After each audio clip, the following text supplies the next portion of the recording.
एक बार की बात है कि किसी दूर गांव में एक किसान रहता था। उन दिनों बारिश का समय था, चारों तरफ गड्ढों में पानी भरा हुआ था। कच्ची सड़क बारिश की वजह से फिसलन भरी हो गई थी। सुबह सुबह किसान को बैलगाड़ी लेकर कुछ धन कमाने बाजार जाना होता था, लेकिन आज बारिश की वजह से बहुत दिक्कत हो रही थी।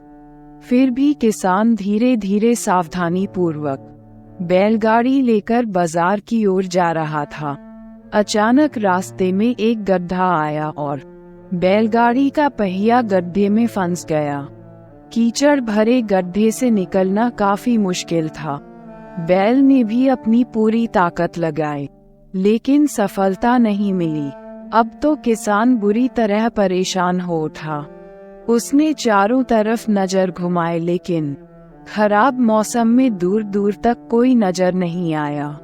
किसान सोचने लगा कि किससे मदद मांगे। कोई इंसान दिखाई ही नहीं दे रहा। किसान दुखी होकर एक तरफ बैठ गया और मन ही मन अपने भाग्य को कोसने लगा। हे भगवान, ये तूने मेरे साथ क्या किया? कोई आदमी भी दिखाई नहीं दे रहा। इतना खराब नसीब मुझे क्यों दिया? किसान खुद के भाग्य को कोसे जा रहा था। तभी वहां से एक सन्यासी गुजरे। उन्होंने किसान को देखा तो किसान सन्यासी के पास जाकर अपनी परेशानी बताने लगा।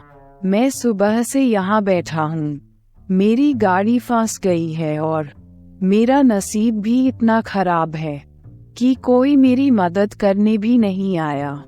भगवान ने मेरे साथ बहुत अन्याय किया है। सन्यासी उसकी सारी बात सुनकर बोले, तुम इतनी देर से यहाँ बैठे अपने भाग्य को कोस रहे हो और भगवान को बुरा भला बोल रहे हो। क्या तुमने खुद अपनी गाड़ी निकालने का प्रयास किया? किसान बोला, नहीं। सन्यासी बोले, तो फिर किस हक से तुम भगवान को दोष दे रहे हो? भगवान उन्हीं लोगों की मदद करते हैं जो स्वयं की मदद करते हैं।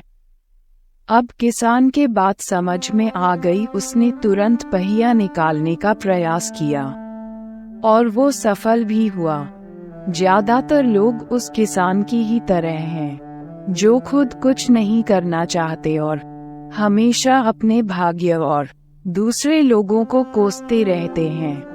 हमें लगता है कि भगवान ने हमारे साथ बहुत गलत किया है। हम में से कोई डॉक्टर बनना चाहता है, कोई इंजीनियर, कोई कलेक्टर, लेकिन जब हम अपने काम में सफल नहीं होते तो यही विचार हमारे दिमाग में आता है कि हमारा भाग्य खराब है और भगवान ने कुछ नहीं दिया। लेकिन शायद आप भूल रहे हैं कि भगवान ने आपको, हम सबको एक बहुत अमूल्य चीज दी है। ये शरीर, आपके अंदर हर सामर्थ्य है। तो फिर आप भाग्य भरोसे क्यों हैं?